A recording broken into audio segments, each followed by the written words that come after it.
Salam sehat ya, alhamdulillah. Agak macet sedikit. Nanti kita habis azan lanjut atau setelah isya? Azan dulu, kayak biasa ya.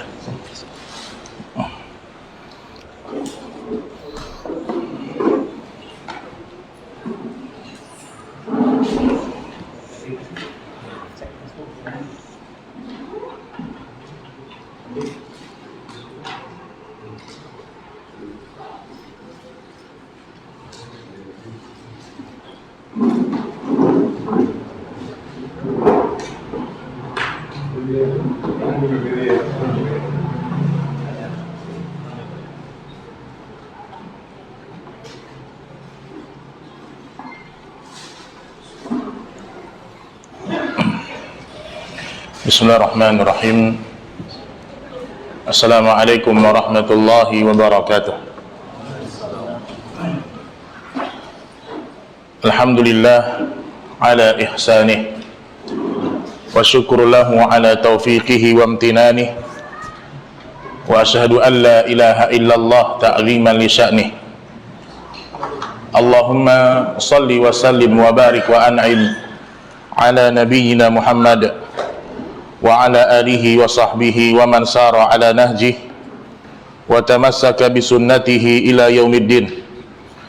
Ya ayyuhalladzina amanu taqullaha haqqa tuqatih wa la tamutunna illa wa antum muslimun.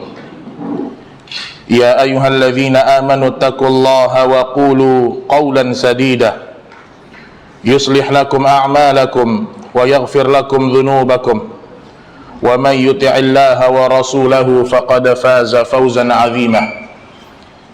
Amma ba'du, ma'asyiral muslimin rahimani wa rahimakumullah.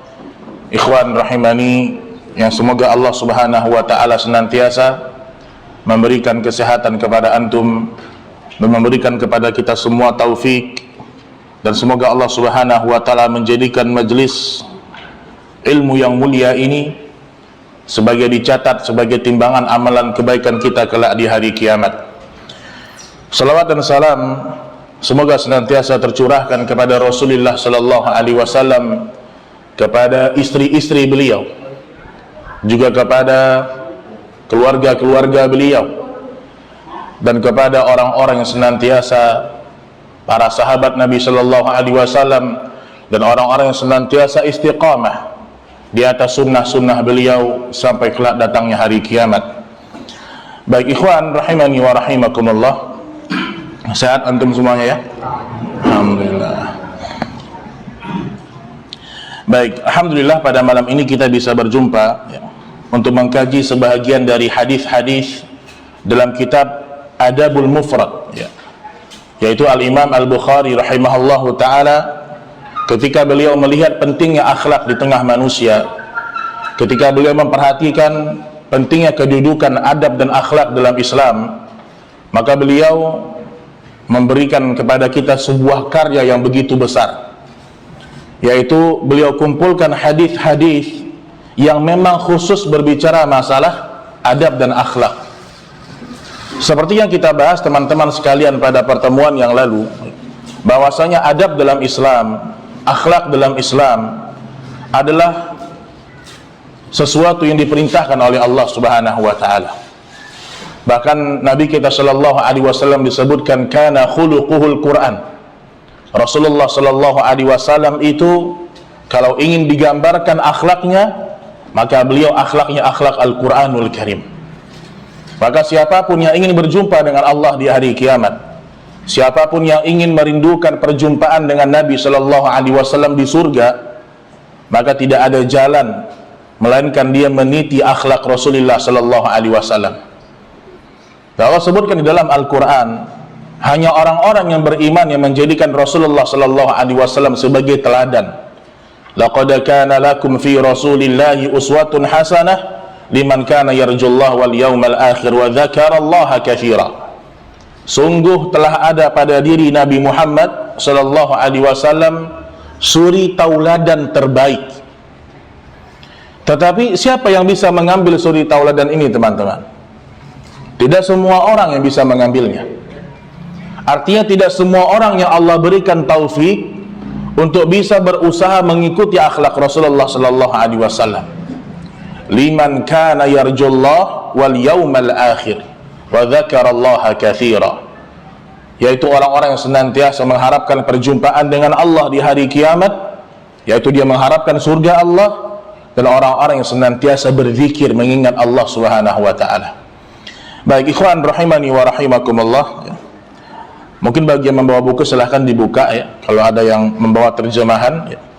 Kalau antum melihat di daftar isi, karena saya dipakai bahasa Arab di PDF-nya, di bab yang pertama di situ apa? Tentang bakti sama orang tua ya. Bab yang pertama berbakti kepada orang tua ya. Tentang wa wassaynal insan ya biwalidayhi husna. Baik ikhwan rahimani wa rahimakumullah ya. Al-Imam Al-Bukhari rahimahullah telah menyusun kitab Al-Adabul Mufrad itu dengan susunan yang sangat indah sekali. Kan ini buku berbicara masalah akhlak, berbicara masalah adab. Maka bab pertama yang beliau letakkan pada kitab Al-Adabul Mufrad yaitu bab firman Allah Subhanahu wa taala, wa wassaynal insana biwalidayhi husna. Benar itu terjemahannya? Ada ya, wa wassaynal insan bab yang pertama. Nah, itu dia. Nah, itu. Berarti sesuai ya, tidak ada perubahan berarti. Di mana bab pertama yang Allah letakkan, yang Imam Al-Bukhari letakkan, bab tentang berbakti kepada orang tua. Maka di sini teman-teman yang dimuliakan Allah, tidak ada akhlak, tidak ada keutamaan, melainkan ketika seseorang itu berbakti kepada kedua orang tuanya. Jadi kalau kita bicara masalah akhlak, kepada siapa orang yang pertama kali berhak mendapatkan akhlak mulia dari kita? Imam Bukhari tidak berbicara tentang Allah di sini, dalam artian tidak berbicara tentang berakhlak kepada Allah, karena itu bahasan tauhid, lebih rinci. Tetapi beliau ingin fokus pada bahasan pertama, yaitu bagaimana seorang muslim, seorang mukmin dia berakhlak mulia kepada kedua orang tuanya. Di mana Allah Subhanahu wa taala berfirman dan dijadikan judul oleh beliau ya, yaitu firman Allah Subhanahu wa taala dalam surah Al-Isra, wa qada rabbuka alla ta'budu illa iyyah wa bil walidaini ihsana. Maka banyak ayat yang memerintahkan kepada kita berbakti kepada kedua orang tua. Salah satunya ini, wa wassaynal insan, dan sesungguhnya aku, kata Allah, telah mewasiatkan kepada manusia. Lihat kalimatnya sama manusia, bukan sama orang yang beriman saja. Baik dia kafir, baik dia muslim, Allah wasiatkan kepada seluruh manusia agar mereka berbakti kepada kedua orang tua mereka. Jangan sepelekan teman-teman berbakti kepada orang tua. Baik, kita akan masuk pada hadis yang pertama, yaitu hadis dari Abdullah bin Mas'ud radhiyallahu taala anhu. Ibnu Mas'ud ya, sedikit tentang biografi beliau radhiyallahu taala anhu. Ibnu Mas'ud ini Bapak Ibu sekalian seorang sahabat yang dikenal dengan ahlul Quran. Ahlul Quran. Orang yang paling faham dengan tafsir-tafsirannya. Bahkan Ibnu Mas'ud bukan seorang yang fisiknya dikenal seperti Umar bin Khattab, yang gagah, yang besar, tidak. Ibnu Mas'ud ini orangnya kecil. Bahkan disebutkan dalam sebuah riwayat, kaki Ibnu Mas'ud ini sebelahnya kecil. Artinya betis beliau ini kecil. Maka pernah suatu ketika beliau naik ke atas sebuah pohon, memanjat sebuah pohon kurma. Kemudian sebagian para sahabat itu menertawakan Ibnu Mas'ud. Karena mereka manusia ya. Mereka saling bersaudara. Sebagian sahabat menertawakan betisnya Ibnu Mas'ud. Maka dilihat oleh Nabi sallallahu alaihi wasallam, "Lima tadhakun?" Kalian kenapa ketawa? Kata Nabi. Kata para sahabat, "Ya Rasulullah, ini Ibnu Mas'ud, dia naik, dia manjat, sedangkan betisnya kecil nih." Apa kata Nabi sallallahu alaihi wasallam? "Demi Allah, kalau seandainya betisnya Ibnu Mas'ud yang kecil itu ditimbang dengan gunung Uhud di hari kiamat, maka sungguh mulia betisnya Ibnu Mas'ud. Lebih berat betisnya Ibnu Mas'ud radhiyallahu anhu." Artinya apa kata para ulama? Ibnu Mas'ud karena dia seorang ahli ilmu, maka membuat dia mulia di sisi Allah Subhanahu wa taala. Nah, beliau meriwayatkan hadis ini ya, di mana disebutkan dalam hadis Nabi sallallahu alaihi wasallam, qal sa'altu an-nabiy sallallahu alaihi wasallam ayyul a'mal ahabbu ila Allah azza wa jalla. Aku bertanya kepada Nabi sallallahu alaihi wasallam, apa amal yang paling dicinta oleh Allah? Kita akan bahas rinci insyaallah. Lihat Pak, kecerdasan para sahabat. Mereka ketika bertanya sama Nabi, memang mereka membutuhkan jawaban. Kalau orang sekarang kan kadang bertanya ngetes, ya kan? Sekarang orang bertanya mungkin pura-pura tidak tahu. Tapi para sahabat benar-benar menanyakan sesuatu yang mereka butuhkan. Bukan pertanyaan yang tidak bisa diamalkan. Kata Ibnu Mas'ud, aku bertanya kepada Nabi sallallahu alaihi wasallam, amal apa yang paling Allah cintai? Qal as-salatu ala waqtiha. Kata Nabi sallallahu alaihi wasallam, engkau salat tepat pada waktunya. Salat tepat pada waktunya. Thumma ay, apalagi ya Rasulullah sallallahu alaihi wasallam? Qal thumma birrul walidain. Yang kedua, engkau berbuat baik kepada kedua orang tuamu. Qultu thumma ay, kemudian apalagi ya Rasulullah sallallahu alaihi wasallam? Thummal jihadu fi sabilillah. Kemudian engkau berjihad di jalan Allah Subhanahu wa taala. Maka di sini Bapak Ibu yang dimuliakan oleh Allah Subhanahu wa taala, ini hadis yang pertama yang berbicara tentang keutamaan berbakti kepada kedua orang tua.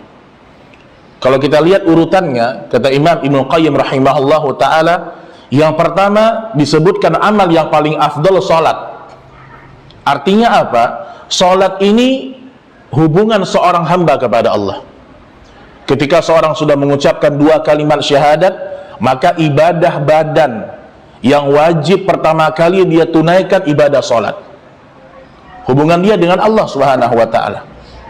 Bukankah dengan salat kita selalu terhubung dengan Allah, Pak? Bukankah dengan salat kita selalu mengingat Allah Subhanahu wa taala?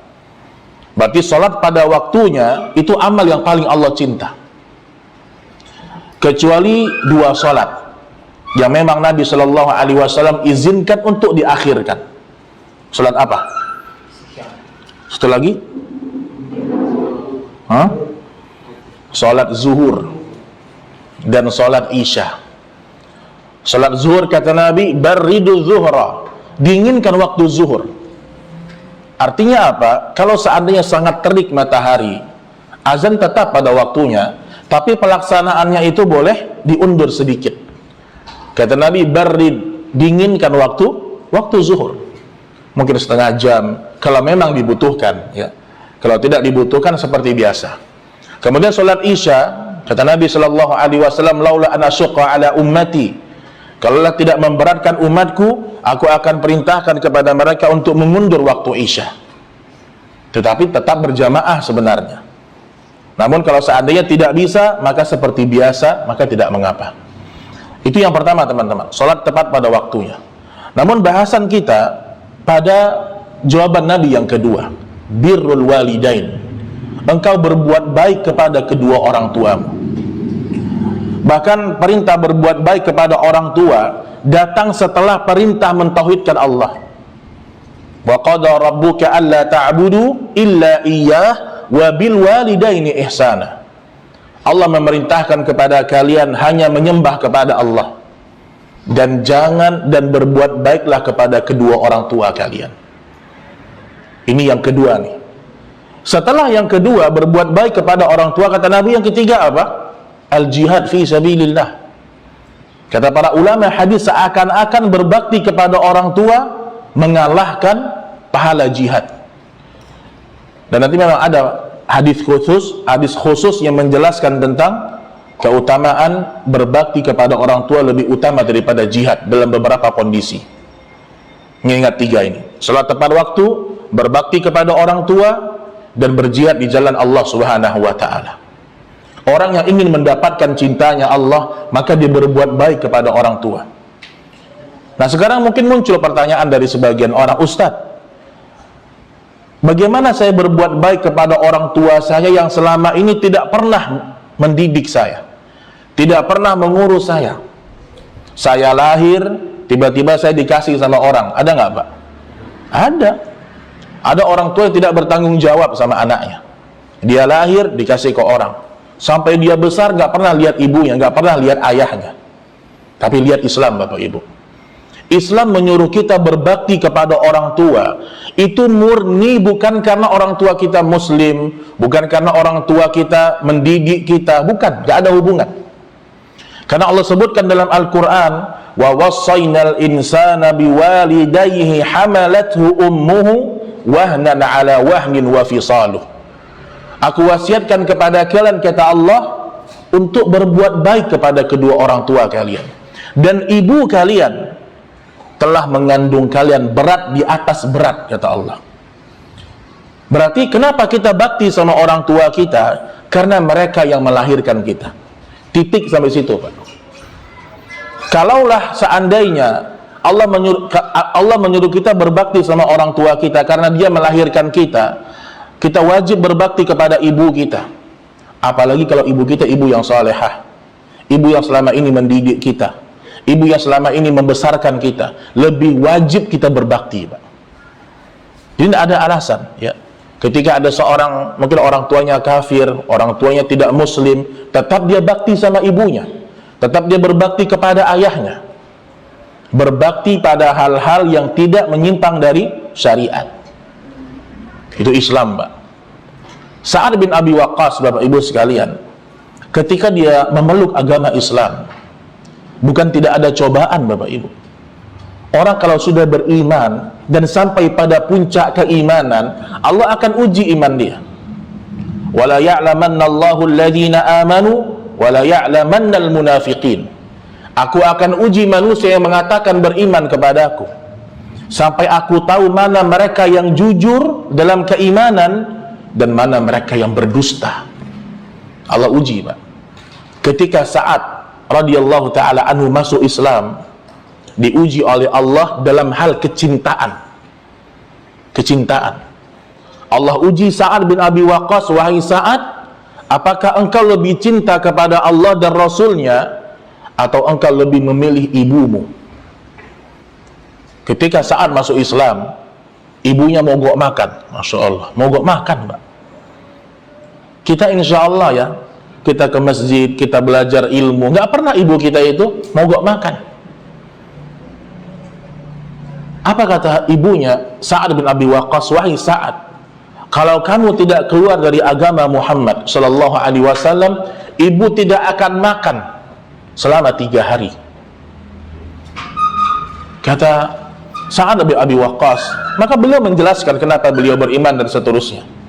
Tetapi tetap Sa'ad bin Abi Waqqas tidak mengikuti ibunya, Pak. Tetapi tetap Sa'ad setiap datang waktu makan, dia sediakan makanan untuk ibunya, dia tetap ngomong yang baik sama ibunya. Tapi urusan keluar dari Islam dia tidak lakukan. Sampai pada titik ibunya terus meminta. Apa kata Sa'ad? Wahai ibuku tercinta, seandainya engkau diberikan oleh Allah 1000 nyawa, dan setiap hari aku melihat nyawamu itu dicabut oleh Allah, ma taraktu dina Muhammadin sallallahu alaihi wasallam, maka aku tidak akan pernah meninggalkan agama Nabi Muhammad sallallahu alaihi wasallam. Di saat itu luluslah Sa'ad diuji keimanannya oleh Allah. Pasti diuji, teman-teman. Mana kita lebih cinta kepada ibu kita atau kepada agama kita? Maka kecintaan kita kepada ayah kita, kecintaan kita kepada ibu kita tidak boleh membuat kita kufur dari agama Allah Subhanahu wa ta'ala. Ini hadis yang pertama yang berbicara tentang kewajiban berakhlak dan berbakti kepada kedua orang tua. Nah, kata para ulama hadis ketika mensyarah hadis yang pertama ini, di antara Syekh Utsaimin rahimahullahu ta'ala, beliau mengatakan apa itu bir, apa itu bakti. Kata beliau, yang namanya anak yang berbakti, yang pertama, dia bisa memenuhi semua permintaan ayah ibunya selama dia mampu. Dia nggak pernah mengatakan tidak. Nak, ibu pengen makan ini. Oh ya, siap bu, saya belikan. Nak, ayah perlu ini. Dia terus, selama dia mampu tunaikan, dia usahakan. Maka kata para ulama, ketika seorang anak mampu memenuhi kebutuhan ayah ibunya, nggak boleh dia tidak mengatakan iya. Harus iya terus sama ibu, Pak. Ibu kita butuh uang, ibu kita ingin misalnya bertemu kita di kota kita, misalnya kita tinggal jauh nih dari ibu kita mau lihat kita, jangan kita mempersulit. Karena sebagian orang nih, ketika sudah menikah, asik sama istrinya, asik sama anaknya, ada perasaan berat kalau mertuanya datang, ayah ibunya datang. Ini nggak boleh Bapak Ibu sekalian. Ketika ayah ibu kita ingin datang melihat kita dengan keluarga kita, kita harus senang. Bahkan kata sebagian para ulama, ketika seorang anak tidak memenuhi kebutuhan ayah ibunya, dia berdosa. Apalagi dia mampu. Kata Nabi, kafa bil mar'i ithman ayyudayya' ma yaqut. Cukuplah seorang dikatakan berdosa kepada Allah ketika dia menyia-nyiakan orang yang wajib dia nafkahi. Maka itu yang pertama, kategori albir, berbakti. Kemudian yang kedua, perintah dalam surah Al-Isra, anak yang berbakti adalah anak yang selalu mengucapkan kalimat yang mulia. Allah mengatakan, imma yablughanna indakal kibar. Kalau salah seorang di antara orang tuamu sudah kibar, sudah tua, ahaduhuma aw kilahuma, salah satunya tua atau dua-duanya tua, fala taqul lahuma uff. Jangan pernah kalian ucapkan uff sama orang tua. Uff ini Pak, dalam bahasa Arab, ini kalimat yang minimal menunjukkan ketidaksukaan. Uff, itu kalimat yang paling ringan menunjukkan ketidaksukaan. Mungkin kalau dalam bahasa kita apa? Itu Kalau dalam bahasa Minang, mendoceh kata orang Minang. Kalau bahasa saya ya, itu udah bentuk ketidakbakti sama ibu. Kemudian kata Allah apa? Fala tanharhuma, jangan engkau menghardik keduanya. Ayah ini diingatkan nggak ngerti, walaupun untuk kebaikan mereka, Pak. Misalnya ayah kita sudah tua, ayah kita dilarang sama dokter untuk makan ini, makan itu. Ternyata ayah kita nggak kuat mantanginnya, tetap dimakan sama ayah ibu kita. Kalau kita ingin ingatkan, tidak boleh kita mengangkat suara. Kan udah saya bilang tadi ya, jangan dimakan. Nggak boleh, Pak. Walaupun kadang-kadang kita juga sebagai anak terlepas. Maka kata Allah, tidak boleh menghardik mereka. Wa qul lahuma qawlan karima, dan ucapkan kepada mereka kalimat yang karim. Antum tahu karim? Karim itu yang paling indah, paling mulia. Maka tidak ada ucapan kita yang paling berhak menerima kebaikannya kecuali ayah ibu kita. Kita kalau ngomong sama orang tua, Pak, kalau kita sudah ngaji, itu banyak-banyak pikir, Pak. Ini kita kalau ngomong sama pimpinan, ngomong sama orang kaya dekat rumah kita, itu kita bisa atur tuh kalimatnya tuh. Kita nge-WhatsApp teman kita, bos kantor kita, kadang-kadang kita pikir, cocok nggak nih ya? Sama orang tua kadang-kadang kita nggak pikir. Maka orang tua adalah mereka paling berhak menerima kalimat terindah dari kita.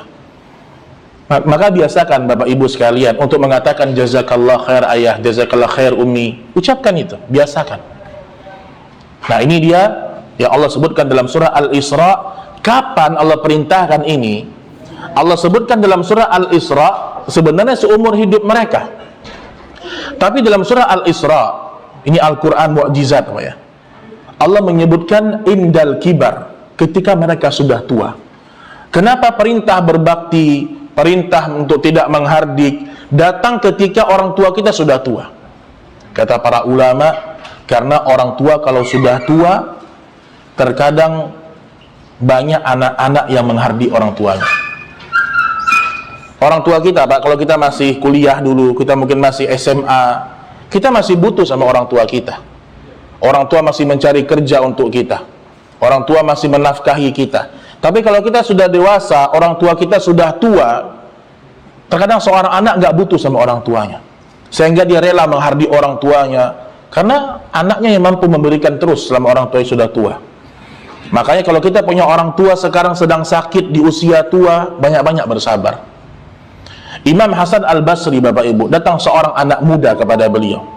Dia mengatakan, "Wahai Imam, saya punya seorang ayah yang sudah bertahun-tahun sakitnya. Setiap ayah saya ini buang air besar, saya tampung, saya bersihkan, saya rapikan semua kehidupan dia. Bajunya, selimutnya, celana dalamnya, diurus sama anak laki-lakinya, Pak. Bertahun-tahun, Bapak Ibu." Kata anak muda ini, "Apakah sudah terbalas seluruh baktiku kepada mereka?" Artinya apa? Apakah aku sudah berbakti kepada orang tuaku? Kata Imam Hasan Al-Basri, "Wallahi tidak. Demi Allah tidak akan pernah bisa." Kenapa, wahai Imam? Lihat kalimat Hasan Al-Basri, Pak. Karena dulu ketika engkau masih kecil, ayah ibumu melakukan hal yang sama. Memandikanmu, memakaikan pakaian untukmu, membersihkan ketika engkau sedang selesai buang air besar, buang air kecil, dengan harapan di hati mereka engkau tumbuh menjadi orang yang dewasa, menjadi orang yang sukses, tokoh, dan seterusnya. Itu harapan ibu kita dulu, Pak. Adapun engkau sekarang mengurus ayahmu, mengurus ibumu bertahun-tahun, di dalam hatimu ada rasa kekesalan. Beda, udah beda, dan pasti berbeda, Pak. Walaupun kita belajar ilmu agama, pasti tidak akan sama kebaikan orang tua kita dengan kita. Dulu orang tua kita ngurus kita murni supaya kita besar, sukses. Mereka bahagia mengurus kita. Tapi kebanyakan anak-anak di masa sekarang, ketika orang tuanya sudah tua, ya kadang-kadang mereka, "Ini kapan ibu ini? Udahlah, udah bertahun-tahun sakit." Kadang sebagian anak tidak mau mengajak orang tuanya ke rumah sakit dengan alasan percuma. Biayanya besar, percuma, ayah akan meninggal juga beberapa bulan lagi. Nggak ada bakti nih sama kedua orang tua. Maka ini dia, Bapak Ibu yang dimuliakan Allah, hadis yang pertama ya. Kemudian hadis yang kedua dari Abdullah bin Umar radhiyallahu taala anhu qala, "Ridha Rabb fi ridhal walid wa sukhtur Rabb wa sukhtul walid." Sesungguhnya keridhaan Allah ada pada keridhaan kedua orang tua.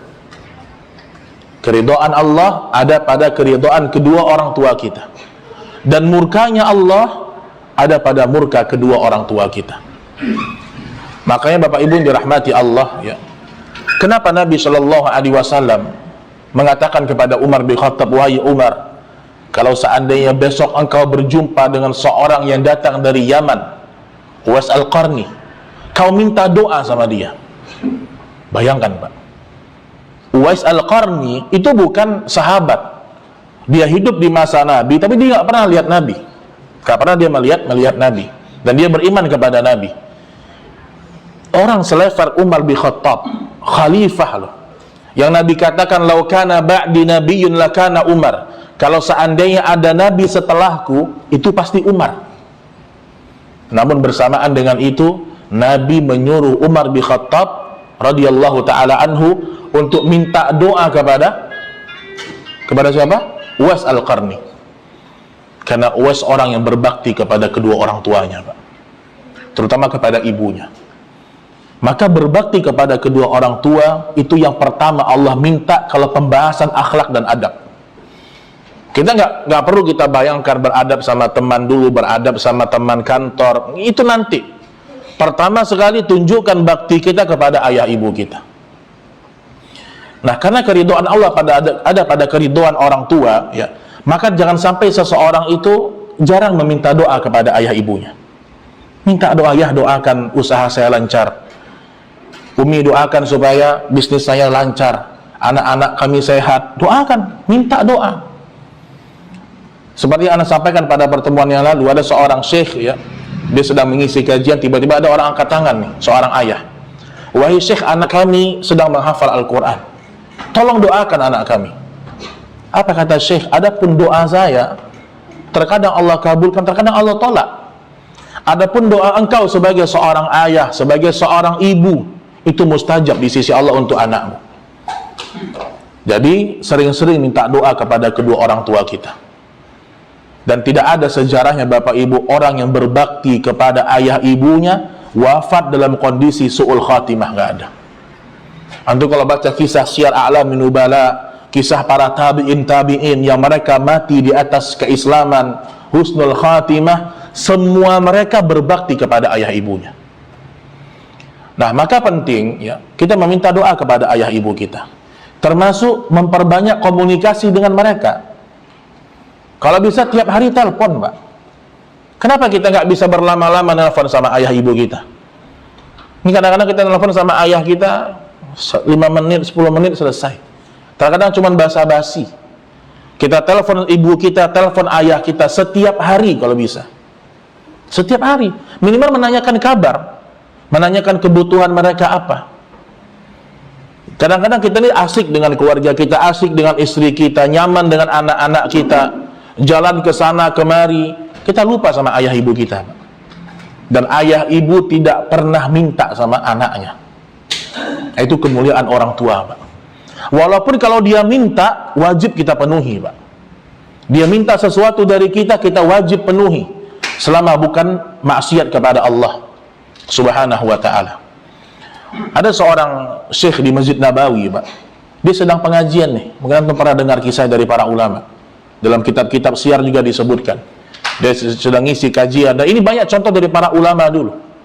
Sedang ngisi pengajian yang hadir ribuan orang. Tiba-tiba ayahnya telepon, butuh berjumpa dengan dia. Pengajian langsung di stop. Langsung, nggak ada kayak afwan sedang kajian ya, bentar ya, nggak ada tuh, Pak. Langsung, afwan jamaah, ayah saya butuh dengan saya, kajian kita tutup, selesai, pulang diberangkat. Penghormatan kepada ayahnya, penghormatan kepada orang tuanya. Nah, di sini penting Bapak Ibu ya, supaya kita beradab dan berakhlak kepada kedua orang tua kita. Telepon sesering mungkin. Makanya dulu ada seorang yang dikisahkan wafat dalam keadaan husnul khatimah. Dia wafat dalam kondisi sedang sujud, Pak. Walaupun tidak menjadi patokan kata para ulama, husnul khatimah itu bukan berarti mati ketika sholat, mati ketika sujud, bukan itu patokannya. Karena seluruh para sahabat matinya gimana? Bukan seluruh ya. Abu Bakar mati gimana, Pak? Dalam sholat atau dibunuh? Dibunuh. Umar bin Khattab mati dalam sholat? Dibunuh. Utsman dibunuh. Semua. Artinya kebanyakan orang-orang saleh dari kalangan para sahabat, Abu Bakar, apalagi Khalifah Rashid ya, Khalifah setelah Nabi Shallallahu Alaihi Wasallam, itu mereka terbunuh. Artinya apa? Yang namanya husnul khatimah bukan berarti dalam kondisi sholat, baca Quran, belum tentu. Ada orang mati di masjid husnul khatimah, belum tentu. Siapa tahu dia ke masjid mau nyuri speaker masjid, nggak tahu kita. Jadi semua ini tergantung. Belum tentu orang yang mati dalam mobil tabrakan su'ul khatimah, belum tentu. Khalid bin Walid di mana meninggalnya Bapak Ibu? Di atas kasur, Pak. Khalid bin Walid diberi julukan dengan apa? Saifullah, pedang Allah yang terhunus. Ini sedikit Anda tambahkan. Khalid bin Walid radhiyallahu anhu itu perang sudah puluhan kali, dan dia selalu minta syahid kepada ya Allah, wafatkan saya dalam kondisi syahid, tapi nggak pernah mati ketika perang. Namun Allah takdirkan Khalid wafat di atas ranjangnya. Apa hikmahnya Bapak Ibu? Hikmahnya agar orang-orang tidak mengatakan pedang Allah yang terhunus mati ketika berperang. Itu supaya Allah menjaga kemuliaan, Pak. Kalau seandainya Khalid mati di medan jihad radhiyallahu anhu, orang akan mengatakan, ah mana pedang Allah? Akhirnya mati juga. Tapi Allah wafatkan beliau di atas ranjangnya, dan beliau syahid kata para ulama. Nah, di sini disebutkan ada seorang pemuda yang sedang sujud, kemudian dia meninggal. Ternyata didapatkan kabar pemuda ini dari kakak adiknya, dia selalu memenuhi kebutuhan ayah ibunya. sampai pada kebutuhan yang sifatnya pribadi, Pak. Odol, sikat, sisir, baju, itu dipenuhi sama dia. Sabun mandi ayah ibunya, itu ready stock lah istilahnya kalau sekarang kan. Ada terus. Jadi benar-benar dia melayani ayah ibunya dengan ikhlas. Apa tujuan dia? Surga Allah semuanya. Karena ketika seseorang berbakti kepada orang tuanya bukan karena Allah, dia akan letih. Karena terkadang banyak orang yang sudah berbakti, respon orang tua mungkin biasa. Tapi ketika tujuan dia karena Allah Subhanahu wa ta'ala, maka dia akan sukses dunia dan akhirat. Maka cari ridho kedua orang tua. Dan ingat, murkanya Allah ada pada murka kedua orang tua. Ini hadis yang kedua. Imam Al-Bukhari rahimahullah berbicara tentang keutamaan ayah dan ibu, ya. Baik, kemudian pada bab yang kedua atau poin yang kedua, ada bab khusus disebutkan di sini, bab birrul ya. Di terjemahannya ada, karena antum itu syarah ya, antum syarah ya. Bab yang kedua disebutkan adalah berbakti atau berbuat baik khusus kepada ibu. Ini tadi yang pertama, kepada kedua orang tua secara umum. Kalau dikhususkan, maka pertama kepada ibu. Kalau ditanyakan nih, Ustadz, saya pilih mana, ayah atau ibu saya dalam masalah pelayanan? Dalam masalah melayani, ibu pilih. Kalau seandainya perintahnya serentak, maka ibu dahulukan. Ayah bilang, nak tolong ambilkan ayah gunting di depan. Ibu juga teriak tuh misalnya, tolong ambilkan ibu pakaian di belakang, ibu dahulukan. Karena kata Imam Ibnu Jauzi rahimahullah, ibu itu didahulukan dalam hal-hal yang sifatnya melayani. Tetapi kalau ayah didahulukan dalam hal-hal yang sifatnya perwalian. Jadi misalnya punya anak perempuan mau menikah, itu ayah yang punya andil besar, Pak. Jadi jangan sampai suami ini malah bingung anaknya mau nikah. Seorang ayah ketika anak perempuannya mau nikah, dia yang mencarikan. Istrinya ikut sama suaminya. Jadi dalam beberapa perkara ibu didahulukan dalam masalah pelayanan. Baik, kita sebutkan hadis dari sahabat Nabi Shallallahu Alaihi Wasallam ketika dia bertanya dari Muawiyah, ya, radhiyallahu anhu, qultu ya Rasulullah, manil bir? Siapa orang yang paling berhak aku berbuat baik kepadanya? Dari semua manusia ini, siapa orang yang aku paling berbuat baik kepada dia? Qala Nabi sallallahu alaihi wasallam, ummuk, ibumu. Ditanya lagi siapa? Ibumu. Udah 2 kali. Ditanya lagi siapa? Ibumu. Yang 4 kali baru ayahmu. Tsummal aqrab fal aqrab. Ini urutannya Bapak Ibu. Pertama ibu, kedua ibu, ketiga ibu, keempat ayah, kemudian yang kelima fal aqrab wal aqrab, yaitu kerabat-kerabat terdekat. Artinya apa? Kalau kita ingin berbuat baik, apapun kebaikan itu, ini urutannya nih. Antum mau sedekah, antum mau ngasih kebahagiaan di hati orang, ibu nomor 1. Setelah ibu, ayah antum bantu, antum senangkan hatinya. Setelah itu siapa? Kerabat-kerabat terdekat. Karena ketika kita membantu keluarga kita, memberikan pertolongan kepada mereka, berbuat baik kepada mereka, pahalanya double. Pahala silaturahim dan pahala bersedekah, meringankan beban orang-orang yang membutuhkan.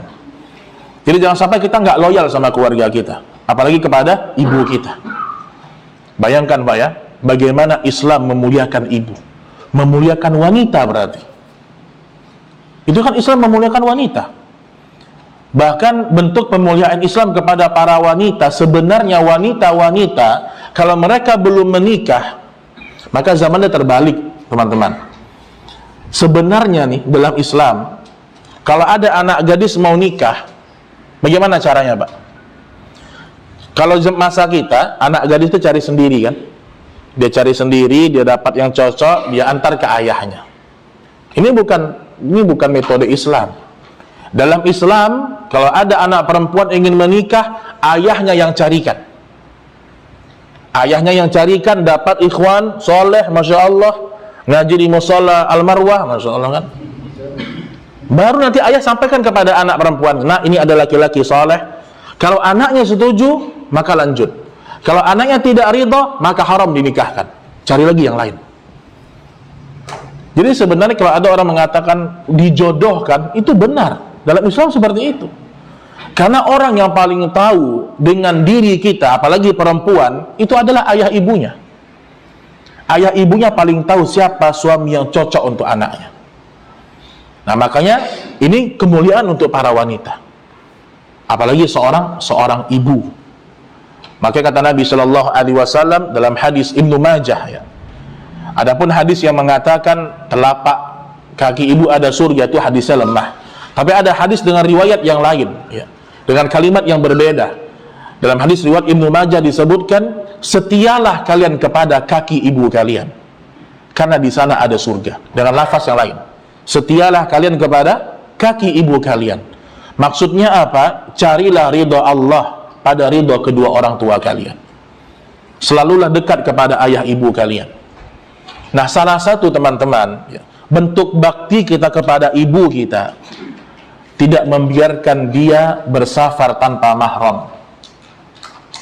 Ini mungkin jarang yang membahas, tapi anak ingatkan kepada antum. Antum kalau punya seorang ibu, ya, kemudian mungkin ibu kita sudah sendirian, gak punya lagi suami, ayah kita sudah meninggal. Kalau ibu antum mau berangkat dari luar kota jumpa sama antum jemput. Karena wanita tanpa mahram tidak boleh bersafar. Itu tidak boleh. Ustaz, ntar pesawatnya double, nggak apa-apa. Itu bentuk bakti kita kepada ibu kita. Walaupun mungkin ibu kita bilang, oh nggak apa-apa, ibu sendiri aja. Tapi karena perintah agama melindungi ibu kita, menjaga kehormatan ibu kita, temani. Maka termasuk bakti seorang anak kepada ibunya, membimbing ibunya kepada syariat-syariat Allah Subhanahu wa ta'ala. Maka dalam hal doa pun demikian. Kalau ibu kita masih hidup, bakti kita jelas. Tapi kalau ibu kita sudah meninggal dunia, maka jangan pernah lupa mendoakan mereka. Jangan pernah lupa mendoakan ibu kita. Baik, kaum muslimin dan muslimat rahimani wa rahimakumullah. Kemudian juga disebutkan dalam hadis Atha bin Abbas radhiyallahu anhuma, ya, atahu rajulun, dalam sebuah hadis yang sahih, ya, datang seorang laki-laki, ya, seorang laki-laki yang, ini dalam riwayat lain disebutkan, ya, seorang laki-laki yang datang jauh dari sebuah negeri. Dia menyebutkan kepada Rasulullah, ya Rasulullah, aku ingin berangkat berjihad. Jihad ini nggak main-main, teman-teman, ya. Jihad ini kata Nabi apa? Zirwatu sanamihi al-jihadu fi sabilillah. Puncak keimanan, puncak pahala yang paling besar adalah jihad. Tapi jihad yang benar itu, bukan jihad yang sembarangan. Orang kalau imannya sudah paling tinggi, dia jihad dengan jihad yang syar'i, ya. Datang anak muda mengatakan, ya Rasulullah, izinkan aku berjihad bersama para sahabat yang lain. Apa jawaban Nabi Shallallahu Alaihi Wasallam? Ahayyun walidak, apakah kedua orang tuamu masih hidup?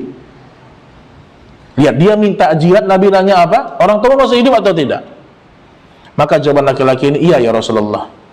Maka dengan keduanya engkau berjihad di jalan Allah Subhanahu wa ta'ala. Jadi jangan kita remehkan ketika seorang berbakti kepada ibunya, kepada ayahnya, mengantar ayah ibunya berobat, memenuhi kebutuhannya, antum sedang berjihad. Cuman terkadang kita tidak bisa merasakan, ya, karena kita menganggap yang namanya jihad harus berperang, harus berangkat dengan senjata. Padahal kata Nabi Shallallahu Alaihi Wasallam, berbakti kepada ayah ibu bagian dari jihad.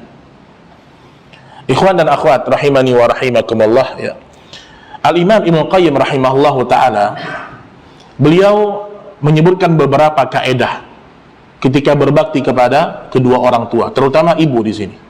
Yang pertama kata beliau, ya, seorang anak harus berbakti kepada ibunya, menunjukkan kepada ibunya kalimat-kalimat yang santun. Ini yang pertama nih. Ini yang harus sering diulang-ulang.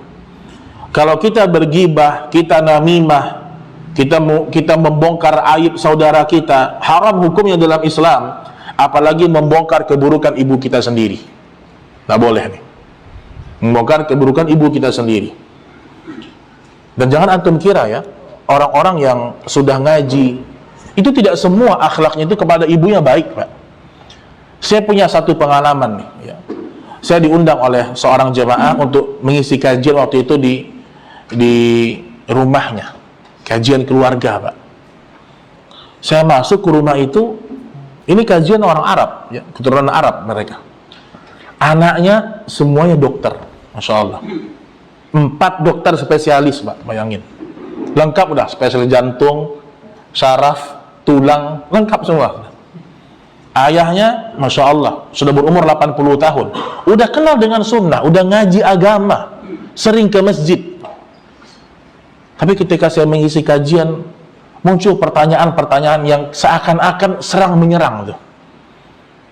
Anaknya ngomong, Ustadz, bagaimana hukumnya kalau ada orang tua suka begini, suka begini? Orang tua juga nanya, Ustadz, bagaimana kalau ada anak yang gak sopan sama ibunya? Macam-macam, Pak. Saya mulai terasa, ini gimana nih keluarga nih? Ini Ustadz juga bingung jadi jawabnya nih kan. Akhirnya, Pak, setelah pengajian, datanglah bapak itu sama saya, Ustadz, mohon maaf Ustadz, sengaja saya buat pengajian supaya anak saya berbuat baik kepada kami, orang tua. Jadi 4 anaknya ini, Pak, kalau sudah berantem sama ibunya, lempar kipas angin, bayangin itu. Nauzubillah, ya.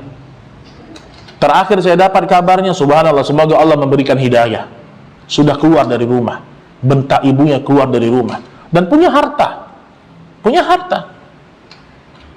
dan ini ya, dan sudah ngaji, sudah kenal dengan agama, tapi dia tidak mau mengamalkan agama apa yang dia pelajari itu. Nah, orang-orang yang seperti ini tinggal menunggu nih musibah yang datang dari Allah. Tidak pernah ada sejarahnya Allah memperlambat azab kepada anak-anak yang durhaka. Allah dahulukan tuh. Ketika mereka berusaha dicabut keberkahannya, ketika mereka ingin berjuang Allah persulit, sampai mereka ridho kepada kedua orang tua mereka. Itu kalau orang tua kita masih hidup, ya. Jadi ucapan-ucapan perlu diperhatikan kepada ibu kita.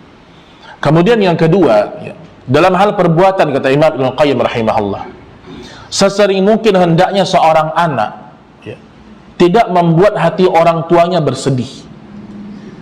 Sampai disebutkan, Pak, dulu ulama dulu, Pak, dari kalangan tabi'in, dia sedang makan sama ibu ini. Kalau kita makan banyak lauk, ya, ada lauk A, B, C lah gitu.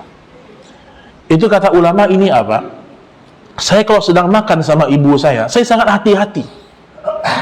Saya selalu perhatikan kemana arah mata ibu saya, kata ulama ini. Karena jangan sampai saya mengambil lauk, ternyata ibu saya ingin ngambil duluan. Masya Allah, Pak. Bayangkan antum. Mungkin kalau anak sekarang, lebay banget Ustadz. Ini anak sekarang, Pak. Nggak ada bakti sama ayah ibunya. Cuman terkadang orang tua sekarang juga kacau nih. Malah pengen dipanggil bro sama anaknya. Panggil papa bro, papa gaul, akrab sama anak. Ini nggak benar juga, ya. Sampai seperti itu Bapak Ibu, ya.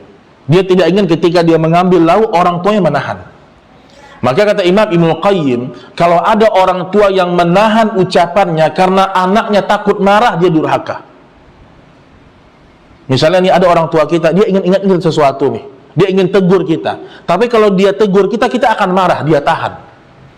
Orang tua kita ingin minta sesuatu, tapi dia tahu kalau dia minta, kita akan marah sama dia, maka dia tahan keinginan dia. Itu durhaka anak seperti itu, Pak. Makanya kita kalau punya ayah ibu, ya, kita jor-joran dah. Artinya apa yang mereka butuh belikan, kasih makan yang terbaik. Jangan hitung-hitungan sama orang tua kita, Bapak Ibu.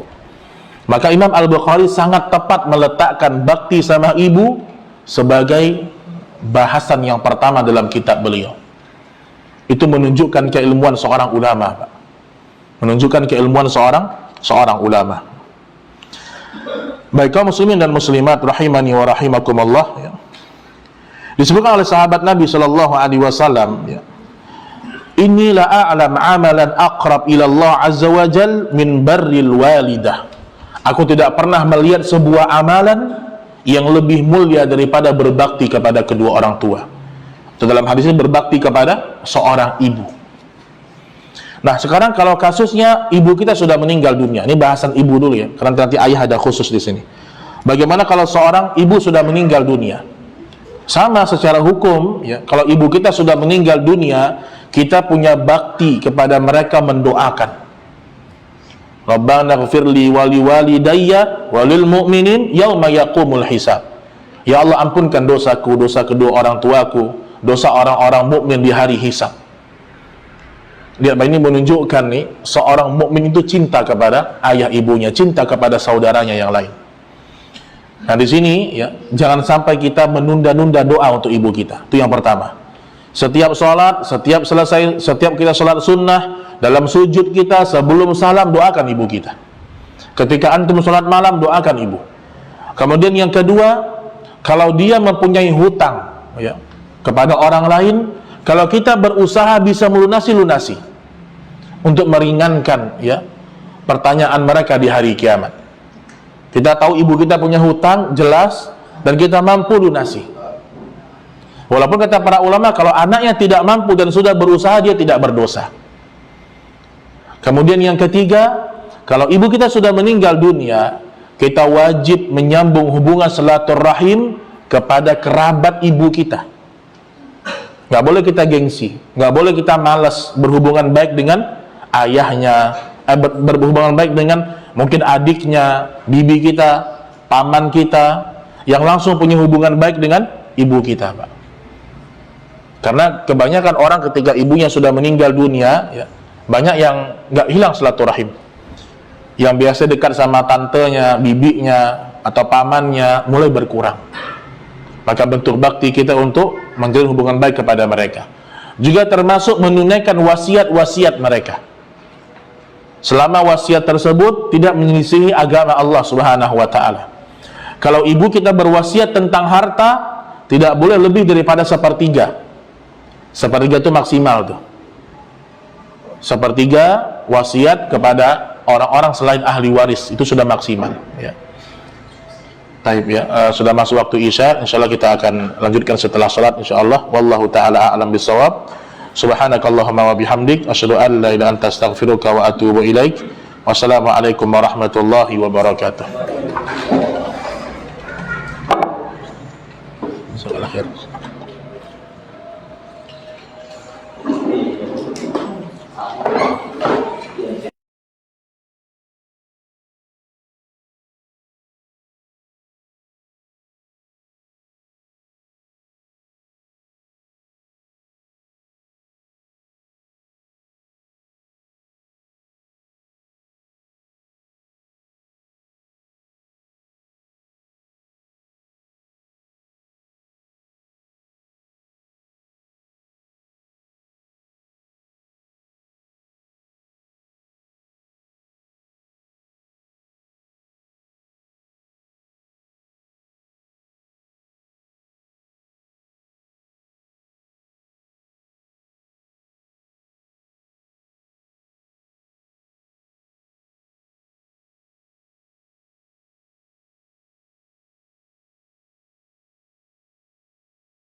Bismillahirrahmanirrahim.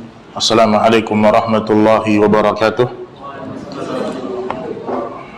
Alhamdulillah wassalatu wassalamu ala Rasulillah wa ala alihi wa sahbihi wa man sara ala nahjih wa tamassaka bi sunnatihi ila yaumiddin.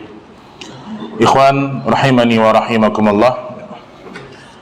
Ke depan kita akan pakai buku ini aja ya, supaya antum bisa mengikuti juga ya. Karena kalau Anda langsung ambil dari kitab langsung, khawatir tidak sama syarahnya atau beberapa urutan hadisnya. Baik, sekarang kita masuk pada poin ya, di halaman ke-16 ya, masih pada poin berbakti kepada ayah dan ibu ya. Namun ada satu hadis yang sangat luar biasa disebutkan oleh Al-Imam Al-Bukhari rahimahullahu taala, yaitu dari hadis Ibnu Abbas, annahu atahu rajulun faqal inni khatibtu imra'atan fa'abat an tankihani ya. Kata Abdullah bin Abbas bahwa seorang laki-laki mendatangi dia lalu berkata, halaman 17 ya, aku meminang seorang wanita tetapi wanita itu menolak pinanganku. Jadi yang lamaran yang ditolak itu sudah biasa gitu. Dan setelah kedatanganku seorang laki-laki meminangnya ya, dan dia menerimanya, aku pun cemburu kepada wanita itu lalu membunuhnya. Jadi dia cemburu, maka dibunuh sama laki-laki yang pertama kali ditolak lamarannya ini. Kemudian ya, dia bertanya kepada Ibnu Abbas, wahai Ibnu Abbas, apakah ada taubat untukku? Bunuh orang, teman-teman ya. Bukan mencuri, bukan meninggalkan sholat, walaupun meninggalkan sholat lebih besar dosanya ya, tapi dia membunuh orang di sini. Kata Ibnu Abbas ya, ahayyun walidak, apakah ibumu masih hidup? Kata laki-laki ini, sudah meninggal ibu saya. Kemudian kata Ibnu Abbas radhiyallahu taala anhu ya, maka bertaubatlah engkau kepada Allah dan mendekatlah kepadanya semampumu. Setelah ditanyakan, ibumu masih hidup atau tidak? Sudah meninggal ya Rasulullah. Ya Ibnu Abbas. Kata Ibnu Abbas, kalau begitu bertaubatlah kepada Allah semampumu. Kemudian kata Atha ya, yang mendatangi Ibnu Abbas, dia mengatakan, wahai Ibnu Abbas, mengapa engkau menanyakan tentang hidup ibuku atau hidup ibunya gitu. Kata Atha periwayat hadis ini, maka kata Ibnu Abbas radhiyallahu taala anhu, inni la a'lam amalan aqrabu ila Allah min birrul walidah. Kata Ibnu Abbas, sesungguhnya aku tidak tahu ada amalan yang lebih baik daripada berbakti kepada ibu. Lihat ya, dia mau taubat sama Allah setelah membunuh seseorang. Ibnu Abbas mengatakan, apakah ibumu masih hidup? Artinya ketika seorang telah berbuat dosa, membunuh, maka diantara cara taubat yang paling pertama adalah berbuat baik kepada ibu. Ini menunjukkan besarnya keutamaan seorang ibu dalam Islamnya. Di kandungan hadis ya, di hadis yang pertama ya, boleh laki-laki datang langsung melamar wanita untuk dinikahi. Ini dalil ya, namun bukan bahasan kita, tapi disebutkan dalam syarahnya, bolehnya laki-laki datang langsung melamar wanita untuk dinikahi. Jadi kalau dia sudah yakin ya, dia sudah istikharah, sudah jadi, dia datang kepada seorang wanita. Kemudian yang kedua, hadis di atas menunjukkan bahwa seorang wanita yang dilamar boleh menolak pinangan jika ia tidak menyetujuinya. Yang tadi Anda sebutkan ya, wanita itu berhak menolak laki-laki yang memang dia tidak setuju ya, dia tidak setuju. Maka dalam hukum khitbah atau pernikahan, lamaran, seorang wanita ya, selama dia belum mengiyakan, maka dia masih boleh menerima orang-orang yang datang melamar dia. Selama belum ada kecenderungan nih. Misalnya datang seorang laki-laki melamar wanita, kata wanita ini, dia nggak ada kecenderungan sama laki-laki itu, dia masih boleh menerima lamaran yang lain.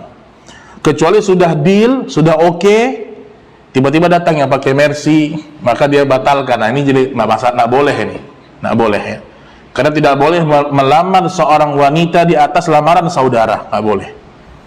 Maka di sini disebutkan bolehnya seorang wanita menolak lamaran pria yang tidak dia setujui. Yang ketiga, terkadang amarah seorang laki-laki timbul karena ada pihak lain yang turut menyukai orang yang dicintai. Namanya ghirah ya, kecemburuan ya. Kecemburuan dalam mencintai seseorang. Pada sesuatu yang tidak halal, tidak harus kita cemburu. Tapi kalau pada sesuatu yang Allah halalkan, istri kita misalnya Harus kita punya kecemburuan ketika istri kita berbuat dosa. Karena ada sebagian orang ketika istrinya ngobrol sama laki-laki tidak ada kepentingan, cekakak cekekek misalnya, dia biasa aja Pak. Berarti tidak ada kecemburuan di dalam hatinya terhadap agama Allah.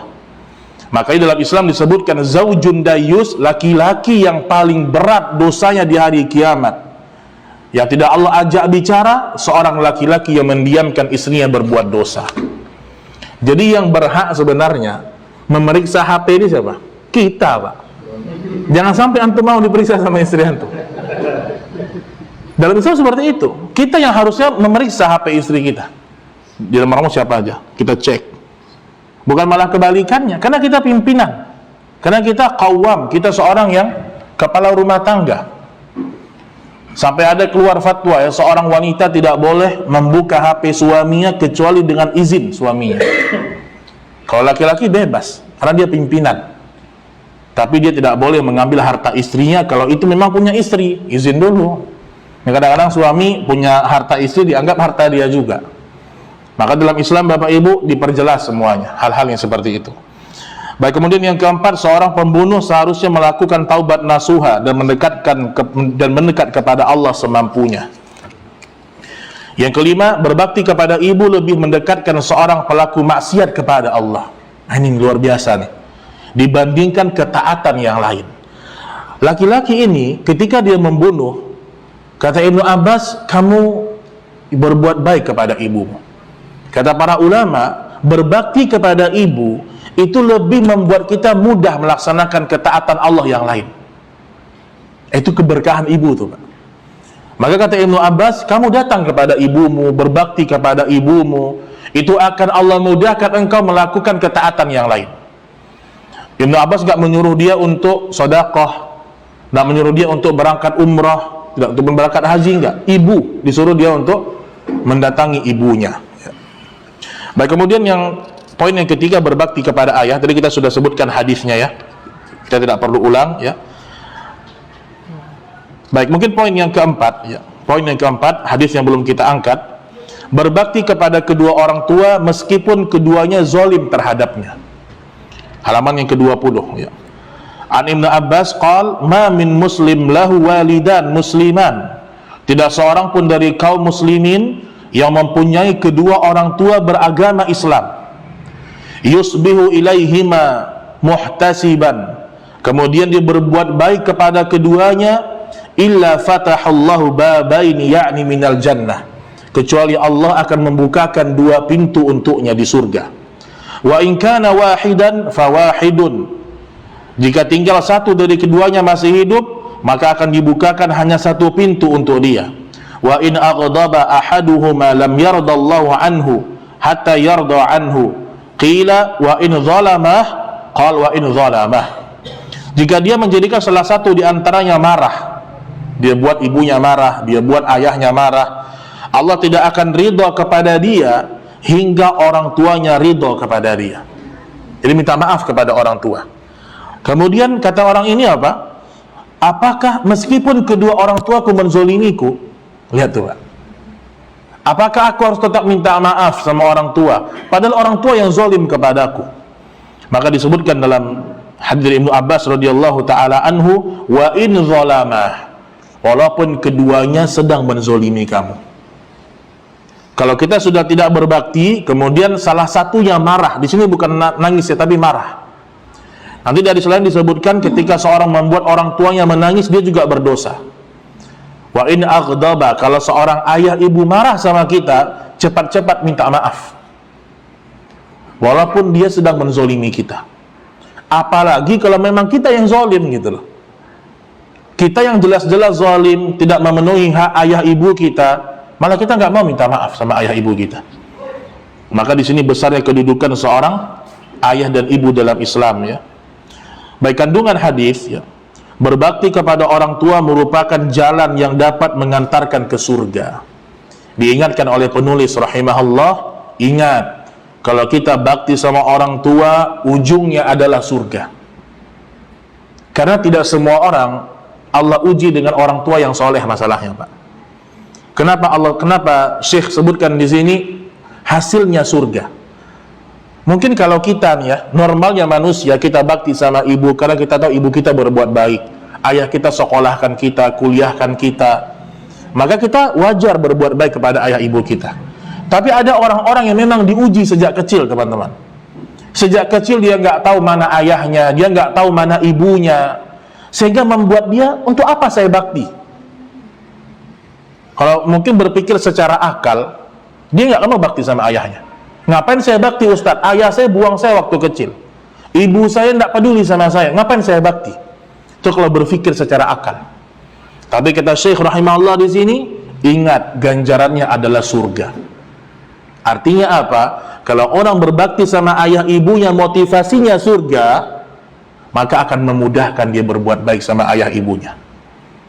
Maka ingat Bapak Ibu sekalian, surga yang bisa membuat kita itu semakin berbakti kepada ayah ibu kita, walaupun mereka menzolimi kita. Walaupun mereka menzolimi kita. Baik, kemudian yang kedua, durhaka kepada orang tua dapat menjerumuskan seseorang ke dalam neraka. Maka dalam Islam ingat, basyiran wa nadhira dalam Islam. Nabi menyuruh kita itu dalam beragama, ingat kabar gembira, ingat ancaman.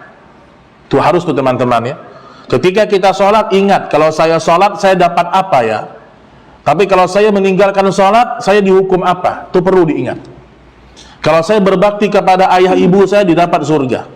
Tapi kalau saya durhaka kepada keduanya, ganjarannya api neraka Allah Subhanahu wa ta'ala. Maka ingat, terkadang seorang itu ketika dia ingin marah sama ayah ibunya, dia ingat, jangan sampai saya masuk ke dalam neraka Allah karena tidak berbakti kepada ayah ibu. Ini semua harus dengan ilmu. Makanya banyak anak-anak di masa sekarang sama ayahnya kurang ajar, sama ibunya kurang ajar, sampai terkadang ya menggugat ayah ibu. Yang lihat di TV itu, Masya Allah, ayahnya digugat sendiri ke pengadilan, ibunya digugat. Ini anak apa ini? Dia nggak tahu bagaimana orang tua membesarkan dia. Makanya kalau orang beriman, dia nggak peduli. Mau ayah saya soleh, mau ibu saya solehah, kalau Allah perintahkan saya berbakti. Apalagi kalau orang tua kita adalah orang-orang yang benar-benar soleh. Ya. Kemudian yang ketiga, tadi kita sudah bahas ya, ridho Allah bergantung pada ridho orang tua terhadap anaknya. Yang kelima, berbakti dan berbuat baik kepada orang tua adalah wajib. Hukumnya wajib. Sebagaimana kita tahu tauhid itu adalah wajib, maka birrul walidain juga wajib. Sebagaimana kita tahu bahwasanya salat itu adalah wajib, birrul walidain, beradab dan berakhlak kepada ayah ibu juga wajib, teman-teman. Walaupun keduanya telah menzalimi anaknya dalam perkara dunia. Nah, ini pentingnya ada seorang syekh yang mensyarahnya. Di sini disebutkan pada kandungan hadis yang keempat, walaupun keduanya telah menzolimi anaknya dalam perkara dunia. Karena kalau menzolimi dalam perkara akhirat, nggak perlu kita taat, Pak. Kayak kisah Sa'ad bin Abi Waqqas tadi. Itu zolim dia kepada anaknya, dia suruh Sa'ad untuk keluar dari Islam. Berarti zolim ibunya, nggak perlu taat. Tapi kalau ayah ibu kita zolim dalam urusan dunia, lihat hadis yang datang kepada kita. Seorang pemuda datang menghadap Nabi, dia mengatakan, "Ya Rasulullah, ayah saya mengambil sebagian harta saya tanpa izin." Ini dunia atau akhirat? Dunia. Dibela nggak sama Nabi? Enggak. Malah disudutkan sama Nabi laki-laki ini. Kata Nabi SAW, "Anta wa maluka li abika." Jangankan hartamu, dirimu ini dari ujung kepala sampai ujung kaki semua milik ayahmu, apalagi hartamu. Artinya apa? Tidak ada kezoliman. Selama itu kezoliman masalah dunia, bersabar kepada ayah ibu yang mungkin menzolimi kita. Walaupun kebanyakan kasus anak yang menzolimi ayah ibunya. Baik, kemudian yang kelima, derajat hadis ini dhaif ya. Disebutkan dalam syarah ini, akan tetapi makna yang dikandungnya dapat dibenarkan. Bukanlah berarti hadis dhaif ya. Itu boleh kita amalkan. Maka kata Syekh di sini ya, hadis ini dhaif tetapi maknanya dapat dibenarkan. Maknanya dapat dibenarkan. Artinya ya, banyak hadis-hadis yang sahih itu sudah cukup untuk membuat kita termotivasi berbakti kepada orang tua kita. Namun di sini disebutkan dalam kitab ini dicantumkan hadis yang dhaif karena maknanya itu dibenarkan. Karena dia tidak berbicara tentang ya amalan-amalan yang sifatnya akidah, kata para ulama. Walaupun tetap ya dalam masalah akidah baik fikih, hadis sahih itu yang paling cukup untuk motivasi kita, Pak. Karena hadis dhaif itu, apalagi maudhu', apalagi la aslalah, yang tidak ada asal usulnya, itu kadang-kadang bahasanya ngelantur kemana-mana. Barang siapa mengucapkan ini 100 kali pasti masuk surga, gitu. Bahasa-bahasa seperti itu tuh.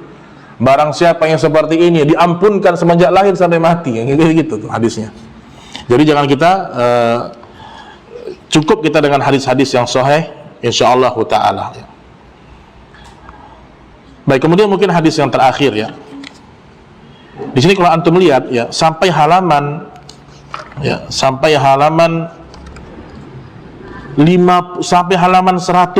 bukan, bahkan sampai halaman 80 saja itu masih berbicara tentang masalah bakti kepada orang tua. Tetapi dengan tema yang berbeda-beda ya. Jadi insya Allah kita cukupkan bahasan tentang bakti dalam bentuk perbuatan. Nanti ada bahasan-bahasan yang berkaitan dengan balas budi kepada orang tua, kemudian kepada orang-orang tua yang beragama selain Islam, disebutkan dalam hadis dalam kitab Syarah Adab Al-Mufrad insyaallah taala. Baik, kemudian hadis yang terakhir teman-teman sekalian ya. Disebutkan dalam hadis dari Miqra mengabarkan kepada kami di halaman 21 ya. Ketika bersama orang-orang Najdat, aku lalu melakukan perbuatan dosa yang kuanggap sebagai dosa besar. Halaman 21 ya. Jadi dia melakukan perbuatan dosa besar. La araha illa minal kabair. Dia mengatakan aku jatuh kepada dosa besar ya. Fadzakartu dzalika li Ibnu Umar. Kemudian aku bertanya kepada Ibnu Umar radhiyallahu taala anhu. Ma hiya? Qultu kadza wa kadza. Kata Ibnu Umar, dosa apa yang kamu lakukan? Maka dia ceritakan, aku melakukan ini, melakukan itu. Kata Ibnu Umar, laisat hadhihi minal kabair. Yang tadi kamu sebutkan bukan dosa-dosa besar. Kemudian Ibnu Umar meluruskannya, hunna tis'un. Yang namanya dosa besar itu ada 9. Al-isyraku billah, berbuat syirik kepada Allah. Wa qatlun nasamah, ya. Disebutkan di sini yaitu membunuh, ya. Membunuh orang tanpa hak. Kemudian lari dari pertempuran. Ini juga dosa besar, bayangkan itu. Lari dari pertempuran dosa besar. Makanya orang-orang yang teriak-teriak jihad, coba disuruh jihad beneran tuh. Kalau mereka nggak punya ilmu jihad, baru dengar suara tembakan kabur dari pertempuran. Dosa besar. Makanya jihad itu tidak sembarangan gitu. Orang yang teriak-teriak, ayo jihad, jihad. Disuruh jihad beneran, dengar suara tembakan kabur. Justru dia berdosa ketika dia lari dari peperangan. Kemudian memfitnah seorang wanita dengan tuduhan berzina. Ini juga bagian dari dosa besar. Memakan riba, memakan harta anak yatim, berbuat maksiat di dalam masjid, menghina, dan membuat kedua orang tua menangis karena durhaka. Tadi hadis yang sebelumnya orang tua marah, ya, jengkel. Di hadis ini membuat orang tua menangis karena kita durhaka kepadanya. Ibnu Umar lalu bertanya, apakah engkau takut masuk neraka dan ingin masuk surga? Maka dia menjawab, tentu wahai Ibnu Umar. Maka beliau bertanya, apakah kedua orang tuamu masih hidup? Aku masih mempunyai seorang ibu. Kata Ibnu Umar, kalau sekiranya engkau melembutkan ucapanmu terhadapnya dan selalu menyiapkan makanan untuknya, berarti dua nih, engkau akan masuk surga selama engkau menjauhi dosa-dosa besar. Berarti ada 3 syarat dari Ibnu Umar, orang diberikan kabar gembira dengan surga. 2 yang berkaitan dengan akhlak dan adab kepada ayah dan ibu. Disebutkan di sini, engkau melembutkan ucapanmu kepadanya. Lembut ngomong sama orang tua. Lembut ini bukan berkaitan dengan suaranya kecil, bukan, tapi lembut, jelas, tenang, tidak teriak, tidak menghardik, itu lembut, Pak. Karena kalau kita bicara lembut, beda-beda setiap daerah kan. Orang Medan lain lagi lembutnya, Pak. Orang Medan terlihat keras, tapi bagi mereka mungkin biasa. Orang Sumbar memang ngomongnya keras-keras. Orang Minang, orang Sunda lain lagi gitu. Marah sama ketawa kita nggak bisa bedakan kadang-kadang. Karena saking lembutnya gitu. Makanya lembut di sini maksudnya apa? Yang dia ucapkan itu kalimat-kalimat hak yang menyentuh hati ibunya, menyenangkan hati ibunya, ya. Itu satu tuh. Yang kedua, menyiapkan makanan. Selalu dalam Islam teman-teman disebutkan ta'amul miskin, memberikan makan anak yatim, orang miskin ya. Karena memberikan makanan ini memang pahalanya beda dalam Islam. Ketika salah seorang ditanyakan, "Wa ya Rasulullah, ya, apa amal yang paling mulia? Apa sedekah yang paling terbaik?" Kata Nabi, "Engkau menyiapkan air untuk saudaramu." Berkaitan dengan makanan gitu. Air, minuman, makanan itu dipersiapkan. Dan sekarang mempersiapkan untuk makanan untuk ibu kita. Jadi kalau bisa memang kita itu menyiapkan kebutuhan makan ibu kita. Apa yang ibu kita mau, tanyakan tuh. Terkadang sebagian orang tua dia tahan seleranya karena dia nggak punya penghasilan. Tapi kalau anaknya menjelaskan ibu mau makan apa malam ini, tanyakan. Sehingga ketika ibu kita makan, dia senang, dia ridho kepada kita, banyak urusan kita selesai. Banyak urusan kita Allah mudahkan ya. Kemudian yang terakhir, engkau akan masuk surga selama engkau menjauhi dosa-dosa besar. Jadi walaupun bakti sama orang tua, nyiapkan makanan orang tua, tapi kalau berbuat syirik sama aja. Itu maksudnya. Walaupun bakti sama orang tua, walaupun menyiapkan makanan orang tua, kalau makan riba, menuduh wanita berzina yang tadi, kemudian membunuh jiwa seseorang tanpa hak, maka dia tetap gak bisa masuk ke dalam surga Allah Subhanahu wa ta'ala. Artinya dia akan mendapatkan ancaman-ancaman dalam neraka. Wallahu ta'ala a'lam bisawab. Mungkin ini bahasan kita yang berkaitan dengan berbakti kepada ayah dan ibu. Insyaallah kita akan lanjutkan pada poin yang ke-6 nanti, balas budi bagi kedua orang tua, halaman 24 ya. Halaman 24. Kita akan ikuti buku ini insyaallah ya, supaya kita sama bisa melihat hadis-hadis dan penjelasannya ya. Baik, kalau ada pertanyaan teman-teman dipersilahkan sebelum kita tutup ya. Fadhil. Assalamualaikum warahmatullahi wabarakatuh. Waalaikumsalam warahmatullahi. Mau bertanya, saya juga sering ngomong sama orang tua saya gitu Ustaz. Ya. Kebetulan orang tua udah usia juga. Saya sering ngomong seperti ini Ustaz, apakah salah nggak ngomong saya Ustaz? Saya selalu mengatakan ke orang tua itu untuk selalu mengingat kematian gitu Ustaz. Apakah ini itu gitu Ustaz? Ya. Salah atau kasar? Ya. Baik. Sebenarnya memang perlu kita ingatkan orang tua kita dengan kematian ya. Tapi terkadang orang tua beda menangkapnya. Kadang-kadang kita juga nyampaikannya salah. Ingatlah mati ibu udah tua. Ini kan juga salah nih. Lah tua masih juga lagi nak sholat. Ingat mati. Nah, ini kan nggak boleh Pak. Ini kalau bahasa saya, bahasa orang Sumatera ya gitu. Nah, ini nggak baik ya. Tapi kalau sambil kita datang ke ibu kita, sambil kita urut dia, kita cintailah. Kita ingatkan, ini mah baca hadis mah tentang masalah ini, mudah-mudahan kita kumpul besok di surga. Ingatkan dia, biar dia membaca hadis itu sendiri. Terkadang kita mungkin nggak bisa ngomong, kita nggak bisa mengucapkan dengan kalimat yang indah mungkin ya. Tapi kita bisa tunjukkan bacaan atau video pendek, itu juga lebih bagus. Daripada kita yang ngomong, kita maksudnya baik, ibu kita malah tersinggung. Kamu doakan ibu mati, ini juga kesel juga. Pengalaman saya pribadi Pak, tapi ini mertua saya, beliau datang ke Jakarta, ya udah tua lah ya, kita anggaplah sama-sama orang tua walaupun kedudukannya beda. Ini mertua datang ke Jakarta, nginaplah di rumah saya. Nah kebetulan mertua saya juga punya anak, juga punya kakak dan istri saya tinggal di Tangerang. Mertua saya udah lama nih di rumah saya, udah sekitar 2 minggu, 3 minggu.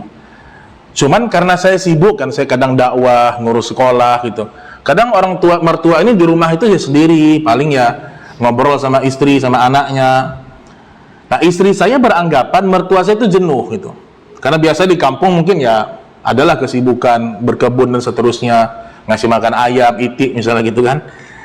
Nah istri saya ngomong nih sama ibunya, Bu, ibu kalau jenuh nanti kami antar ke tempat kakak di Tangerang. Ternyata kalimat ini membuat ibu ini mertua saya itu tersinggung. Pas waktu maghrib selesai dipanggil-panggil, nggak keluar dari kamar. Ini ngapa nih ibu nih, saya bilang kan. Ternyata ibu saya bilang, oh berarti kalian nggak mau ibu di sini lagi, udah bosan, suruh usir, itu bahasanya. Subhanallah. Dioper-oper maksudnya, itu Pak. Jadi kadang-kadang gitu tuh orang tua memang. Dan memang kata Allah seperti itu, kalau mau bakti sama orang tua, ketika mereka tua memang. Di situ kita disuruh bersabar. Kita ingatkan ini, responnya beda, sabar. Jadi memang gitu Pak ya. Jadi memang kita anak harus banyak-banyak bersabar. Karena dulu orang tua kita sudah banyak bersabar ya ketika membesarkan kita. Jadi gak usah dibawa hati lah kalau orang tua kita ngomong ini ngomong itu. Apalagi mungkin orang tua kita belum ngaji misalnya, macam-macam juga kadang-kadang. Apalagi masuk kepada bahasan-bahasan yang sifatnya duniawi ya. Ini ngapa istri nggak kerja? Udah capek mama kuliahkan dulu sampai S1, S2, S3, kok nggak kerja sekarang istri misalnya kan? Nah, itu kadang-kadang juga jadi masalah ya. Ya intinya adalah ucapkanlah selembut mungkin, tapi tetap dengan hati-hati ya, tetap dengan hati-hati. Kalau terlihat orang tua kita sedih, langsung minta maaf ya. Dan orang tua insya Allah adalah sosok yang paling mudah memaafkan anak. Sosok yang paling mudah memaafkan anak-anaknya. Wallahu a'lam bishawab. Ya, masih ada? Ya, silahkan.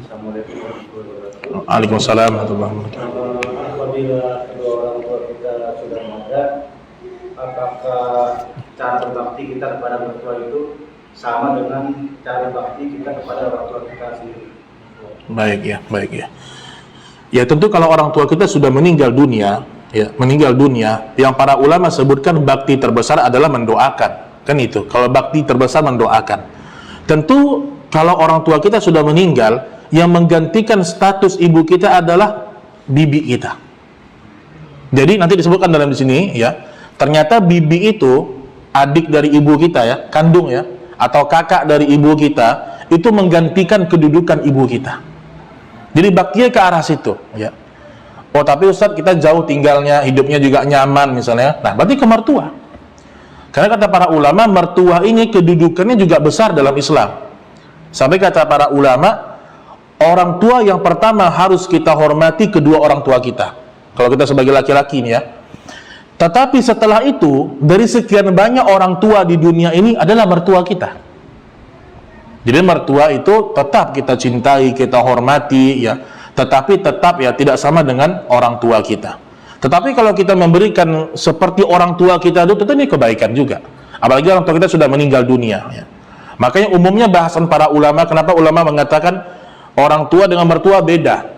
Itu ketika dibahas ketika mereka masih hidup. Tentu beda. Kita ngirim untuk ayah kita mungkin 1 juta, untuk mertua mungkin 500. Nah, itu mungkin perbedaan, tidak ada masalah. Karena kedua-duanya masih hidup ya. Tapi kalau yang orang tua kita sudah meninggal dua-duanya, ternyata mertua kita ada nih. Apalagi mungkin beliau orang yang susah ya, sendirian ya. Ya kita berbaktilah kepada mertua kita. Karena mertua itu kan ada mahram kita. Dan hubungan mahram itu sangat dekat dalam agama ya. Sangat dekat dalam agama. Jadi bayangkan aja ya, ibaratnya itu ketika kita punya orang tua, misalnya kita punya istri nih, istri kita sudah meninggal ayah ibunya, maka istri kita ini ya, dia sangat harus berbakti kepada ayah kita. Maka kata para ulama, sebenarnya yang paling terbaik kalau kita sudah menikah, kemudian orang tua kita sudah tua, orang tua laki-laki yang tinggal di rumah kita. Saya punya ayah nih, ayah saya tinggal di rumah saya. Yang ngurus siapa? Saya dengan istri. Jadi bukan mertua yang tinggal di rumah kita, walaupun tidak haram ya. Dilihat kondisi gitu ya. Kenapa? Karena kalau kita punya adik perempuan yang mengurus ayah kita, tentu kita laki-laki. Karena adik perempuan kita wajib mengurus suaminya lebih utama.